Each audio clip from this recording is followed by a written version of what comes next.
Honorable Ndindi. Thank you, Madam Speaker, and I hope you take cognizance of the fact that some minutes have been taken away through those Go on.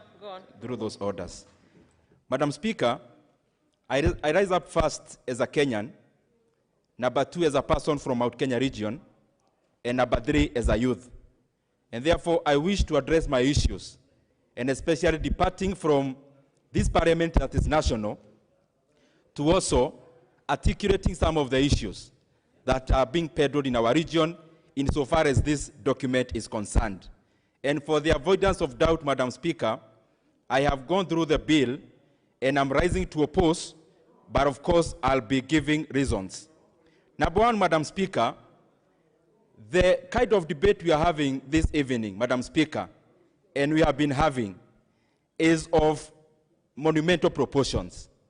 And I hope through the same comparison, Madam Speaker, even the freedom of discussing this debate will be commensurate of the same size, Madam Speaker, so that we take as many divergent opinions, Madam Speaker, and at least with respect. Madam Speaker, I have a big problem, Madam Speaker, from the onset, that we were recalled from our recess to come to discuss this BBI bill, Madam Speaker, when our country is going through huge challenges, Madam Speaker, that some are of humanitarian nature. Madam Speaker, I would have wished, as a member of Parliament for Kiharu, to be recalled from recess to come and discuss how we are going to roll out vaccination programs, Madam Speaker, to all Kenyans across the country, because I think that is more important than this BBI bill before us today, Madam Speaker.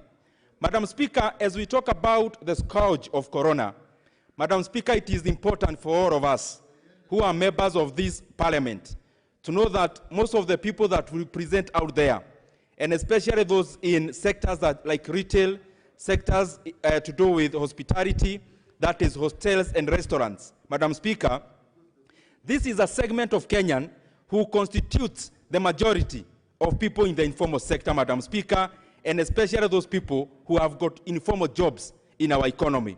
Madam Speaker, that category constitutes around 64% of all informal jobs in our economy. Madam Speaker, aggregate over 8.6 million Kenyans, Madam Speaker, are employed in those sectors that are hardly hit by the lockdown that was instituted and placed by our president. And therefore, Madam Speaker, I find it to be very insensitive that we are coming to discuss such a bill when Kenyans are going through untold challenges, Madam Speaker, at such a time. Madam Speaker, also, one of the major issues that I would have wished that we are recalled to discuss is the economy of our country. Madam Speaker, this regime, that is the Jubilee regime, we have actually even overborrowed beyond the limits that are capped by this parliament, Madam Speaker. And I say so because the CBK declared public debt is in excess of Kenya shillings 8 trillion. Madam Speaker, if you add the same to the debt that is guaranteed by GOK to counties and other SOEs, Madam Speaker, or state-owned enterprises, that of around 3.4 trillion, Madam Speaker, the entire debt crosses even beyond 11 trillion, which is over 110% of our GDP, which is estimated at around 10 trillion Kenya shillings. And therefore, Madam Speaker, there are more important issues, in my opinion, that would have been recalled to discuss other than the BBI, because to me, they are more priority, they are more pressing. And Madam Speaker, I also want to demystify, because I've gone through the document, and I'll make some other remarks as I finalize, to demystify some of the issues that are being used to sell this BBI to the Kenyan people, and especially going back to my cocoon, that is Mount Kenya region.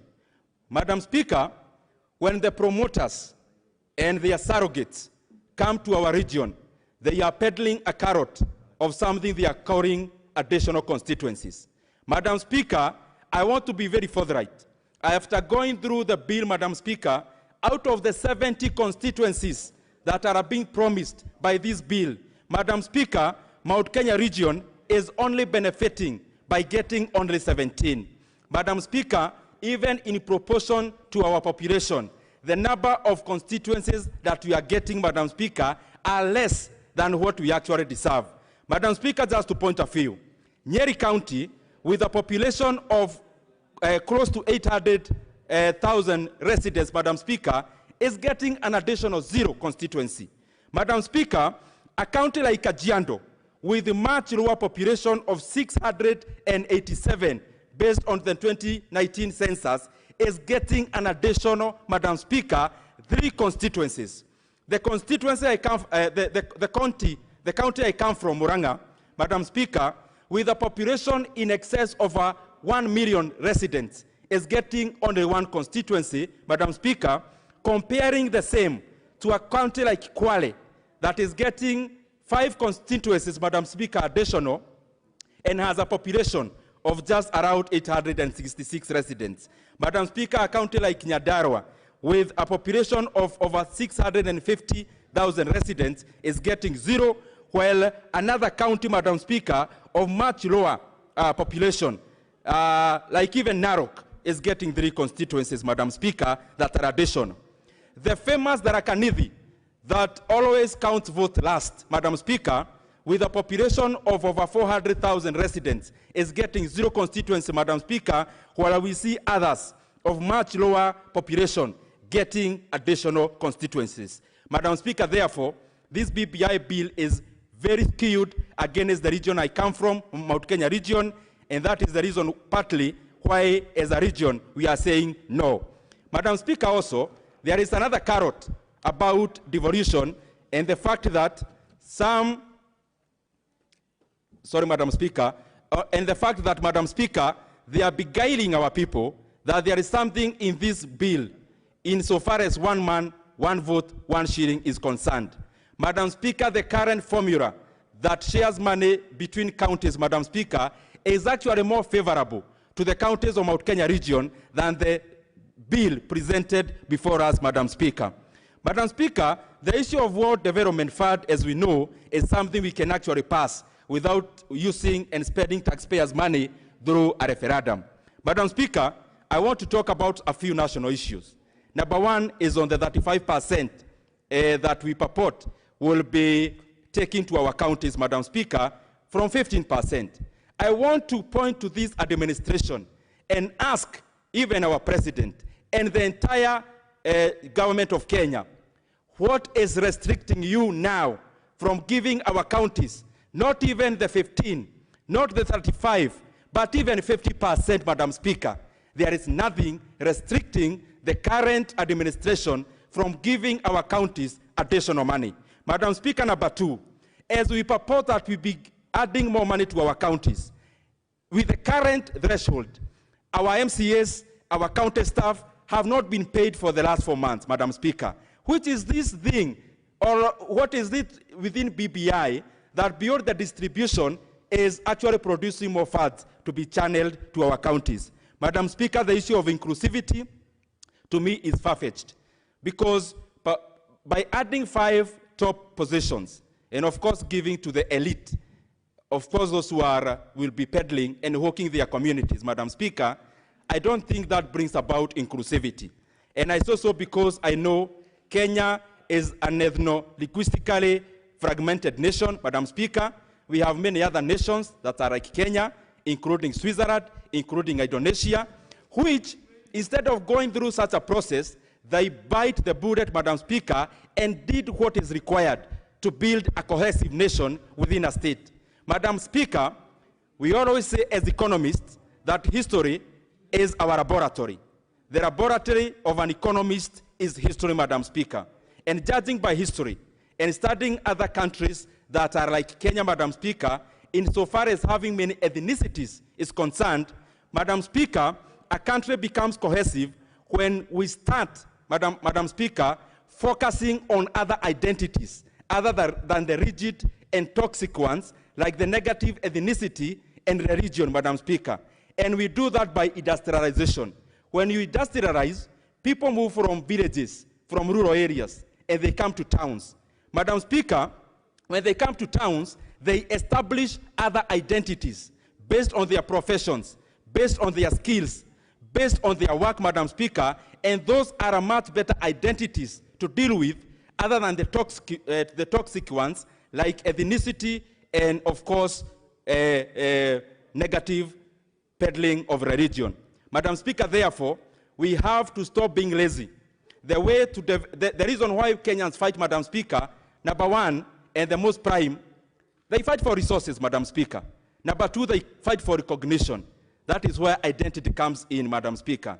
And therefore, for us to build a cohesive Kenya, we have to focus on production that brings about industrialization, that brings people to urban areas, and therefore, the fault lines of negative ethnicity continues to diminish. Madam Speaker, I want to speak on an issue of corruption, because it is being purported that this BBI is coming with a cure of corruption. And my proposal, Madam Speaker, is that we go back to the country we call Kenya from 1963. Madam Speaker, I am a descendant of Mau. Madam Speaker, I am a descendant of a freedom fighter. Madam Speaker, we have to ask ourselves critical questions. Number one is how comes the collaborators, Madam Speaker, the people who actually were fighting us as freedom fighters, and especially our forefathers, Madam Speaker, came to own over half of our country, Madam Speaker, in terms of landmass. How comes a few families, Madam Speaker, own the traditional factors of production? Where did they buy all these factors of production from? And they keep telling us it is willing seller, willing buyer. Madam Speaker, I want to ask, can one day we be called to Uhuru Park, and these people come with receipts to show us where they bought all this land and factors of production from? Madam Speaker, I have a fear that even with the new knowledge and technology, the same people are owning the same factors of production. And I want Safaricom PLC to one day tell Kenyans, those agreements you have with people of this nation, Madam Speaker, insofar as Fuliza, insofar as other fintech borrowing is concerned, who are these people? Because if you continue doing the same, Madam Speaker, this issue of shared prosperity is just a sham. Madam Speaker, I say no to hypocrisy. I say no to lies. I say no to deception. I say no to conmanship. I say no to BBI. Mr. President, you promised our youth 1 million jobs, not BBI. You promised us 500,000 houses per year, not BBI.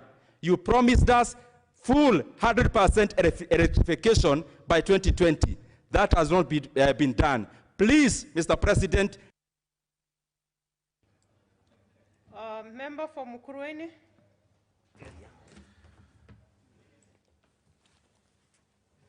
Honorable Kiai. Yes.